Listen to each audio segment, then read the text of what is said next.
Dans le Morning Call ce matin, zoom sur le problème de la préservation de la biodiversité en zone rurale sur le continent et au Congo en particulier où nous nous trouvons. Le pays regorge d'une flore et d'une faune luxuriantes, notamment dans la région du Mayombe, occupée par de basses montagnes s'étendant de l'embouchure du fleuve Congo au sud jusqu'à la rivière Kouilou-Niari au nord. Seulement, nombre de braconniers y tuent des animaux qui sont censés être protégés.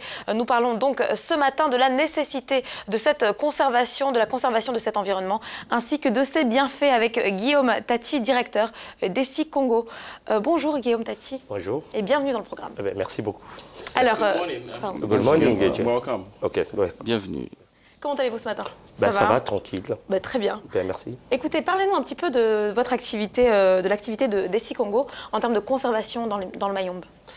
Merci beaucoup. Je vais déjà parler très rapidement de l'association. Nous sommes Endangered Species International.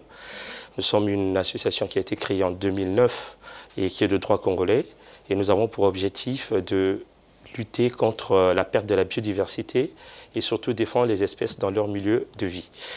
Ce que nous faisons, c'est un projet que nous développons dans le district de Kakamega avec les communautés locales pour pouvoir sauver les derniers grands singes qui y sont et qui sont aujourd'hui malheureusement braconnés pour des raisons sociales parce que généralement les communautés sont en état de pauvreté et tuent ces bêtes pour pouvoir vendre et obtenir un peu d'argent.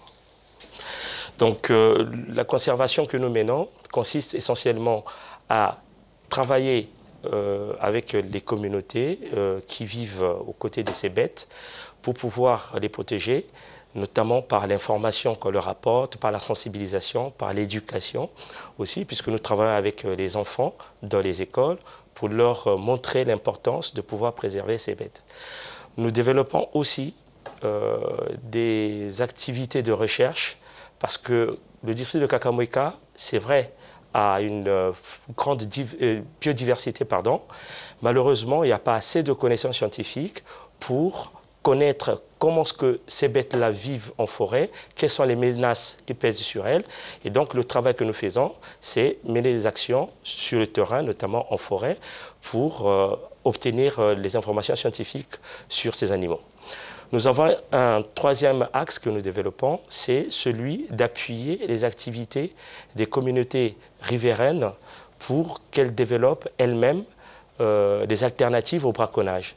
C'est vrai que le district de Kakamega est enclavé, c'est un district qui a beaucoup de problèmes économiques et les populations y vivent avec des difficultés sociales et économiques.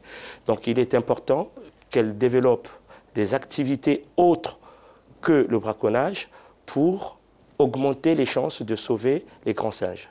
Enfin, nous avons un quatrième axe que nous développons, c'est l'axe de gouvernance locale, notamment l'enjeu de pouvoir améliorer la gestion des questions de développement à l'échelle de la localité. Parce qu'il est important que l'on améliore la façon dont on apporte les réponses de développement auprès des populations pour leur permettre d'améliorer elles-mêmes leurs conditions de vie, leur niveau social et économique.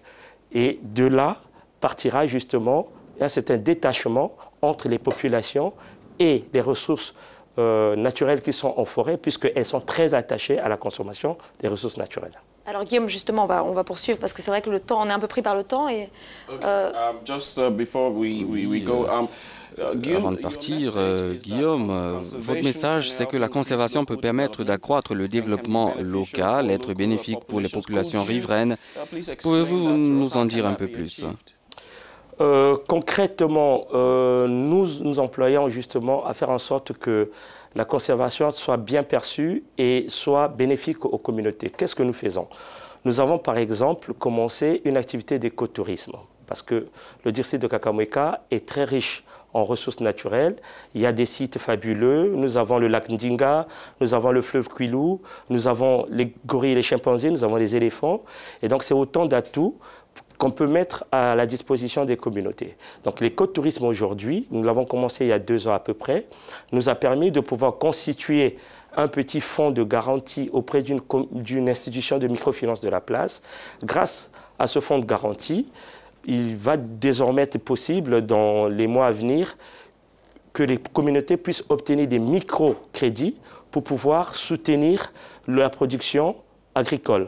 À Kakamega, il n'y a ni banque, il n'y a pas d'institution de microfinance. Et ce petit fonds de garantie que nous avons obtenu grâce aux gorilles et aux chimpanzés va permettre aux communautés de pouvoir financer leur activité. Alors, je vais devoir vous couper, je suis vraiment désolée Guillaume, mais c'est vrai que c'est une initiative très intéressante et merci beaucoup d'avoir intervenu donc, sur le plateau pour nous parler de vos activités d'écotourisme, les activités d'écotourisme donc de Desi Congo. Merci à vous. Je vous en prie, merci beaucoup. Thank you very much, Guillaume. Merci Guillaume.